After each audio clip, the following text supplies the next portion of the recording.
कळमेश्वर रोडवरील फेटरी गावाच्या परिसरात असलेल्या एका ओयो हॉटेलमध्ये तरुणीची हत्या झाल्याची धक्कादायक घटना समोर आली आहे। ही घटना गुरुवारी दुपारी साधारण 2:30 ते 3:30 या वेळेत घडल्याचे सांगितले जात आहे। प्राप्त माहितीनुसार युवक आणि युवती ओयो हॉटेलमध्ये आले होते व त्यांनी चेक इन केले। खोलीत गेल्यानंतर दोघांमध्ये काही कारणावरून वाद झाला। वाद वाढत असल्याचे लक्षात येताच हॉटेलमधील रिसेप्शनिस्टने हस्तक्षेप करून दोघांना शांत केले। युवकाने पुढे कोणताही वाद होणार नाही असे सांगून आश्वासन दिल्याने काही वेळासाठी परिस्थिती नियंत्रणात आली। मात्र काही वेळानंतर आरोपी युवकाने खोलीतच तरुणीच्या गळ्यावर चाकूने वार करून तिच्यावर हल्ला केला। हल्ल्यात तरुणी गंभीर जखमी झाली। काही वेळातच तिचा मृत्यू झाला। वारदात करून आरोपी युवक पहिल्या मजल्यावरून उडी मारून घटनास्थळावरून फरार झाल्याची माहिती आहे।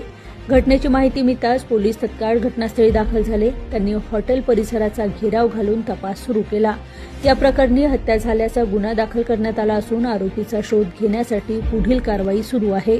घटनेनंतर परिसरात भीतीचे वातावरण निर्माण झाले असून पोलीस सर्व बाजूंनी तपास करत असल्याचे सांगण्यात येत आहे।